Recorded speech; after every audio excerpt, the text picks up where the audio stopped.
Hey guys, today I wanted to do a video on sort of like van life and everything like that, because I've been seeing a lot of content that's real negative geared towards it and sort of like makes it look like something it's not.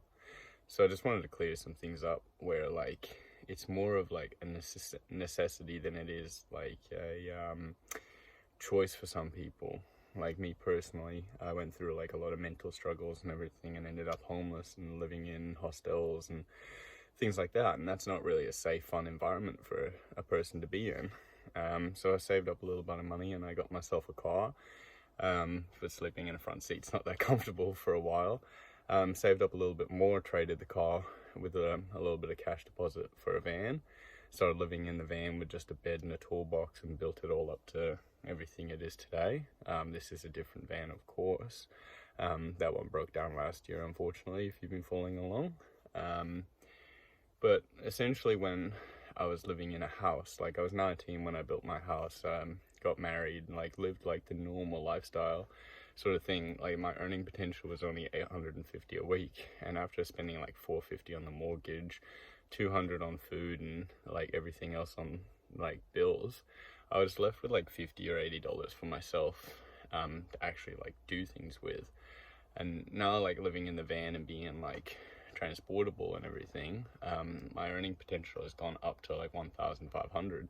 So by the time I actually like pay to park up somewhere, to have a shower, buy food, pay all my bills and everything, I haven't even spent like 50% of my paycheck. So I'm actually able to save finally and travel the world and do the things I want to do and study and take like a couple of months off here and there. And I'd never be able to do that if I stayed in a big city, or if I stayed in my trade or in my mortgage or anything like that. And just at the end of the day, like I move around a lot, and like spending all this money on bond for rentals and transporting furniture around the country and stuff was just costing way too much money. And like now I don't have to worry about like losing anything falling apart, everything like that. The pros of like living in a van for me is like I can't stand like traffic or a busy city lifestyle. I do like to move around, as I said, and I do want stability in a really uncertain world. Like the economy could crash any day, any time, any moment, but at least I have everything I need around me. I also have found that like I get a lot more opportunity and abundance, and way more adventure living like this. I've been able to save like way more cash than I was ever before. I guess like the cons could be like it's a really lonely lifestyle sometimes. You're definitely completely misunderstood by society. You look very weird to a lot of people. You can't grow your own food. You can't rescue animals. Sometimes you can find it hard to find somewhere to park up to stay, depending on the state and like the time of year. Like if it's Easter, like I'm in Byron Bay, everywhere would be booked out. There's not really that many free camping or anything, so you got to be careful where you are when you are.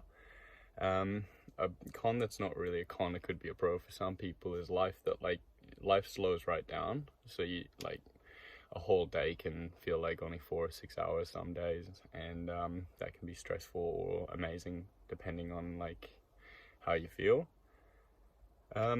And yeah, the only thing I can really add to all this is people can call you mad, crazy, and everything, but just look at the state of the world we're all living in right now. I think to be mad or crazy in this world, you're actually pretty normal. And there's nothing wrong with living in a van. There's nothing wrong with living in a house. Like you can do whatever the hell you want. You don't have to listen to what somebody else wants or somebody else thinks that you should be doing. You could be stacking shelves at a service station, living in a tiny flat, and that could be amazing for you. That's all you want.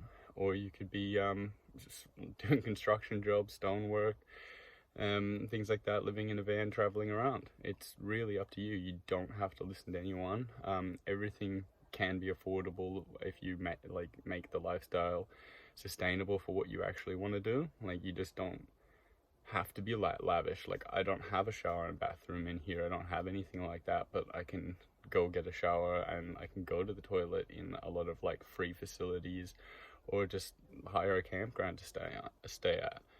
But yeah, it's not all sunshines and rainbows, but at the end of the day, it's actually really amazing as well. Like, it's just, you got to take the bad with the good with the bad. And yeah, you just got to really not care what these people are saying to you when they're judging you for doing something that they don't understand.